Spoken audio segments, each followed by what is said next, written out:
Hi and welcome back to my allotment. My name's Bex. If we haven't met before, pleased to meet you. If you've come back, thank you. So today what I want to do is set up some drip irrigation system in this greenhouse, and maybe also the polytunnel that's like directly behind it. I had the polytunnel last year and it did okay, but I think really I wasn't getting down enough to water it, and now that I've got the greenhouse as well, it's really hot in here. I need to get some drip irrigation system sorted out. Everybody that I speak to says that it's not going to work, it's not going to make any difference, but I kind of think it's got to be better than nothing. If I'm not getting down here to water it every single day, at least I can put it on a timer. So what I did, I bought, this is not sponsored, although if Gardena wants to sponsor me and help me sort out the irrigation for the rest of this plot, please get in touch. But I bought a Gardena drip irrigation system. I had one of these outside of my old house and it kept all of my plant pots alive, you know, all the flowers out the front of the garden. So I'm going to give it a go, see if I can hook it up to this water butt behind me. I'm going to have to drill through the breeze block foundation of the greenhouse to try and put the little drip wire through it. It is solar powered, so I don't have to worry about electricity. It'll just charge itself up, and it's got a timer on it as well, so it can do lots of different timerings. I'm not really sure, I can't remember. Let's have a look. Every 12, 24, 48 or 72 hours. And you can also set it for 10, 15 or 20 minutes, it looks like. So we'll give it a go. I don't know how difficult this is going to be, so you may well see different versions of Bex in this video. I don't know. So let's give it a go. So I'm going to drill a hole through this breeze block down here, which is right next to the water butt that's on the outside. Now, it hasn't rained and that water butt has no water in it. I don't know how I'm going to get water in it, but that's a tomorrow problem, not a today problem. I'm hoping that this drill bit is long enough to go through the breeze block. Who knows? Okay, so where shall I put it? Here? Oh, that's tough. That is tough stuff. Oh my good God, we're going to be here all day. So we now have a hole that goes through the outside. Oh my goodness, that was harder than I thought it was going to be. Concrete's hard. Breeze blocks are tricky to drill through, especially with a cordless drill that didn't have very much battery power. But we're through, we've got the hole.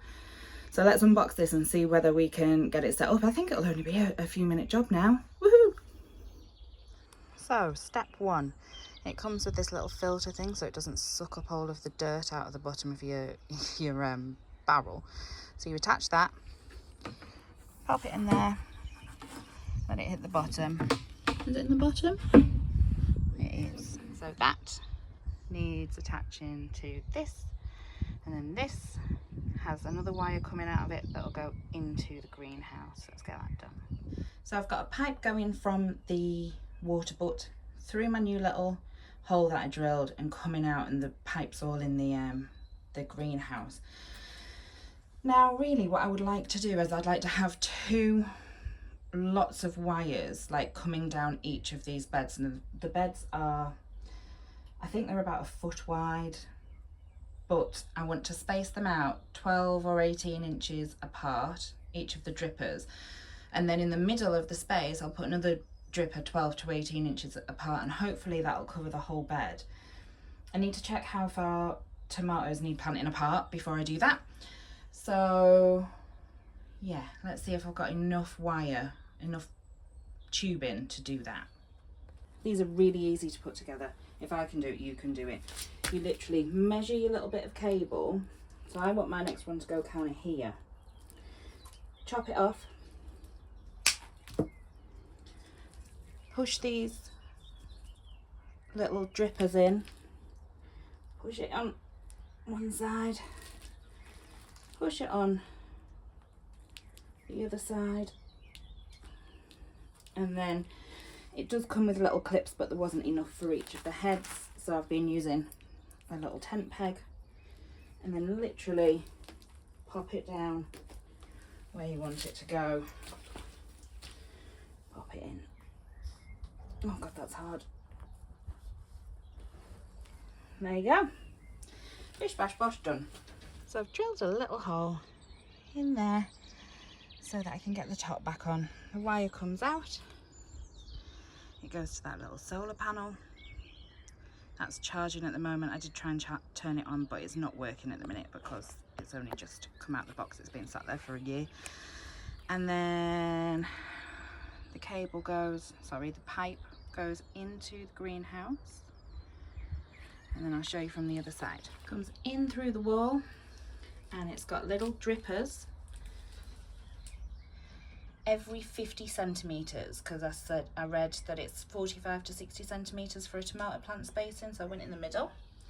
Goes all the way down, doubles back on itself, comes all the way around. Sorry if I'm making you feel sick. All the way around down here. Hi, so that was a lot easier than I thought it was going to be. It just all clicked together. There was the perfect amount of little drippers to go in the ground. I don't know whether that's by design by the company or whether it just worked out as a fluke, but that's really good. The only complaint I would have is that you have, say, 20 little drippers, I can't remember how many there was, but you don't have as many pegs to peg them down into the ground as you do drippers, and I wanted a peg for each dripper to keep it down. So I have had to use some tent pegs, but you know, it's an allotment, who cares? So hopefully it's going to work. I've got it charging away now. I will leave it until I leave the allotment today, but I don't think it's going to charge. I'll probably do it tomorrow or show you in the next video that it actually works. But if you've enjoyed watching that today, me doing a little bit of DIY with Bex, let me know in the comments. If I did something wrong, something you think I could do better, let me know. And of course, thank you for watching and coming along on this allotment journey with me. Take care, bye.